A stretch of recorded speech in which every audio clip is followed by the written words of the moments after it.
How's it going? I'm Andrew with InvestorsHub.com, and we're chatting with Clem Chambers. He is the CEO of ABVFN, and he's my boss's boss.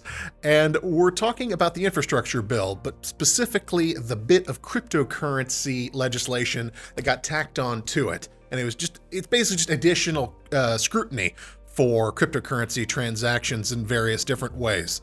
And I wanted to get him to weigh in on how this sort of increasing pressure on the cryptocurrency market from the government is going to push people around in the centralized and decentralized direction of exchanges.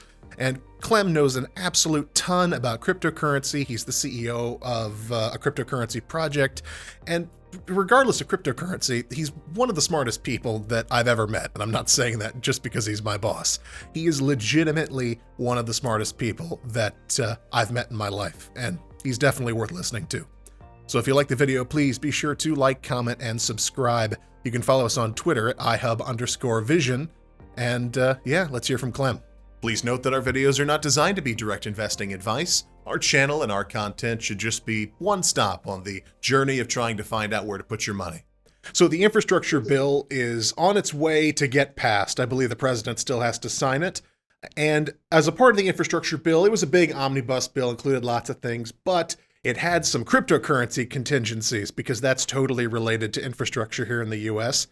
And basically, it's just adding more IRS scrutiny to cryptocurrency. And that worries me, right? I don't want to see people flee centralized exchanges and go into decentralized exchanges because I like decentralized exchanges. I don't want decentralized exchanges to be a haven for people who want to evade the IRS, because what happens then? Then the government says, "Ooh, look at all these criminals. Better knock that down." So basically, do you think that decentralized exchanges and centralized exchanges are going to coexist, or are decentralized exchanges going to take over? What are your thoughts? Well, that was a bit of an omnibus in its own right, wasn't it? Sorry, I have a lot of feelings. Let me take it one at a time. The reason why crypto is in the infrastructure bill is because they have to have some kind of, oh, this is not going to be costing us any more attitude towards it. So for everything they push out, they've got to claw some back. So this is an attempt to justify spending rather than actually, do anything about it. I mean, they will do anything about it because at the end of the day, paying tax is very important particularly for Americans that can't get out of it, even if they leave the country. I think even though they leave the country and give up their status as Americans, it's still, you have to wait for 10 years now before you can actually, not start sending in tax forms. So anyway, that's just one of those foibles of America. But the actual infrastructure bill itself is very much tamed from what it was going to be. I mean, wasn't it going to be 3 trillion at one stage? Now it's 1 trillion, or is it under 1 trillion? Anyway, so you can see that there's been a lot of second thoughts by all sides of the aisle over the scale of that stimulus bill. Because as you saw today, the big news today is inflation is not only here, but it's even higher than expected.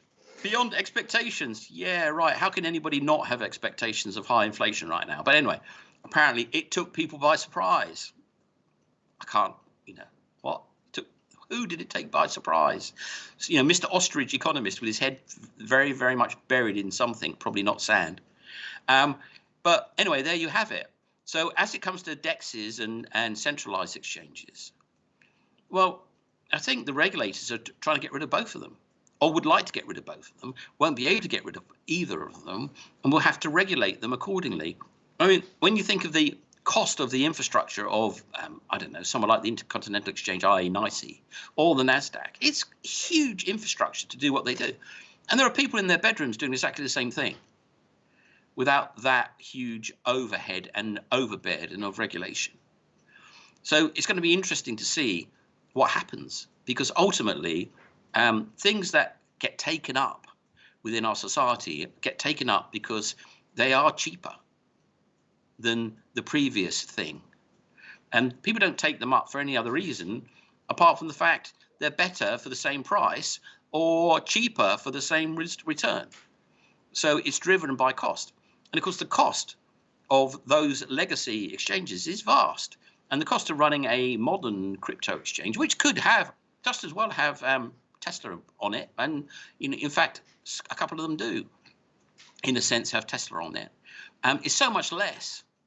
And thereby, you could say the carbon footprint of crypto exchanges is so much less than that of the old legacy exchanges that it's almost inevitable that they take over. Now, whether DEXs take over from centralized exchanges is another matter. And I'm not really a believer that decentralization is going to conquer centralization, because one of my hobbies is treasure hunting. And when you treasure hunt, you dig up stuff from history, and history does not make a great case for decentralization. And when you look at, say, for example, Rome versus, say, the Celts were very much decentralized. They didn't even have cities. I mean, they didn't even really have major towns. They were a tribal group of warriors, people, farmers, that had a tribal basis. They didn't have a civic, centralized city basis. And they got wiped out by centralized society, by civilization, as it was called. The barbarians, who were basically decentralized, were wiped out by the civilized people, i.e. the centralized people, because centralization had great advantages over a bunch of highly armed, naked peasant farmers. I think one of the Roman historians said, and there they stood, naked, with nothing but their anger on their faces, which was a fearsome sight, but no match for our armor and our steel weapons. And it wasn't until the centralization of city-states broke down because of the plague, which was probably smallpox, that actually the centralization worked against those societies, because they all lived together, so they all died of the same disease, and they were depopulated through it. That left it open for decentralized societies, like what was then the Franks, which you could consider Gallic, really, the decentralized peoples, which were the barbarians who didn't live in cities and therefore didn't have the contagion, or they didn't have the R number of the city-states that the Romans were. They could actually, stay strong in numerically. Whereas the Romans were, going to their towns, getting the disease and dropping dead, and therefore depopulated, and therefore were overwhelmed in number by the barbarians. So centralization and decentralization has an interesting history, and the history is that there's a balance between the two. If you get too centralized, you get Soviet Union, and then everything falls to pieces because it's all coming down from the top, and everybody is depowered below. So the centralization, if you have too much of it, actually lowers your efficiency.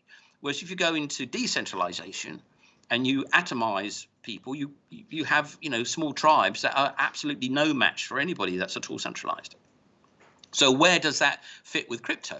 Well, I think that centralization will be a large part of the future, because you only have to look at the decentralized picture right now, and it's fraught with terrible crime. And I don't mean people buying and selling drugs, and I don't mean terrorists funding each other and blowing up things. I'm talking about hackers. If you look at the decentralized landscape, and for that matter the centralized landscape, it has an absolute plague of hacking.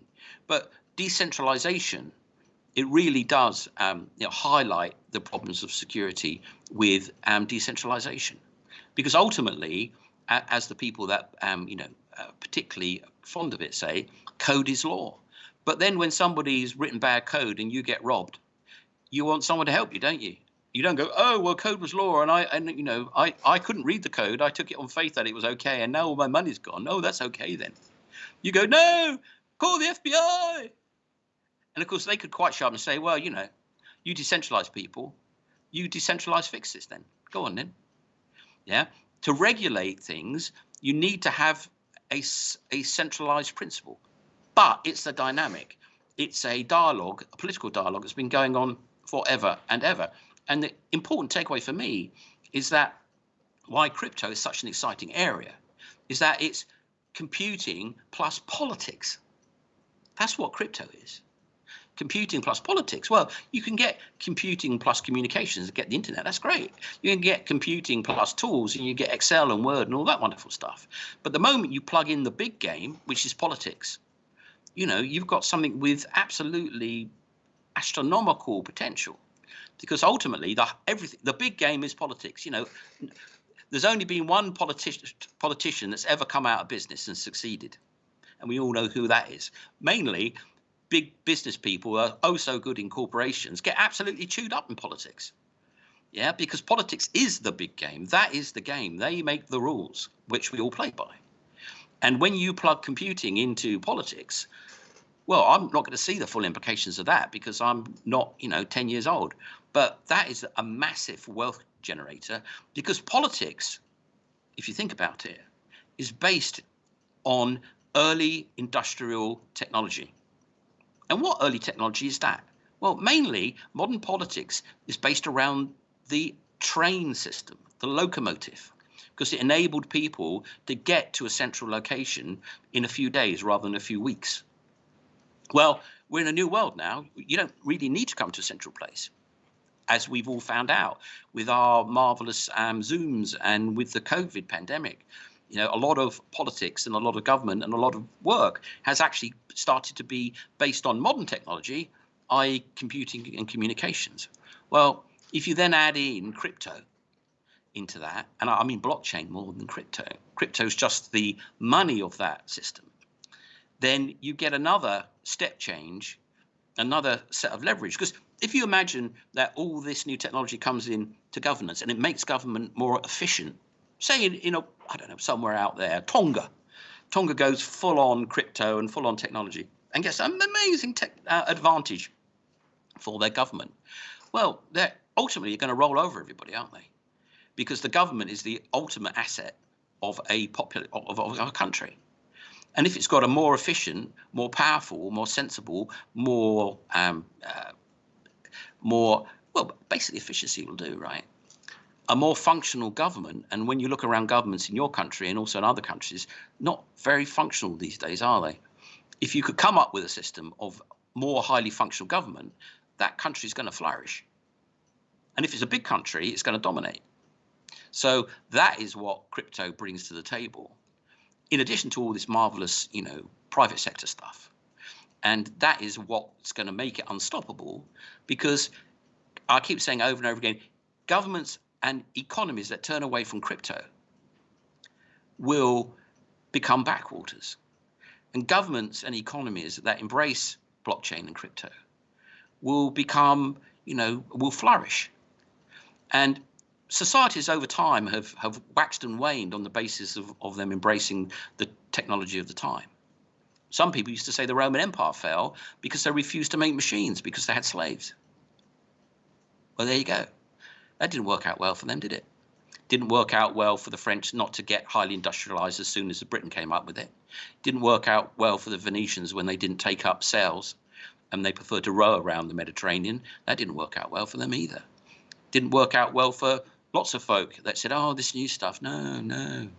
Didn't work out very well for the newspaper industry that they took 10 years to pick up on the internet, etc., etc., etc. Hey, thanks for watching, and be sure to like, comment, and subscribe if you hadn't already. It's a great way to help the channel grow, and I'll see you again soon.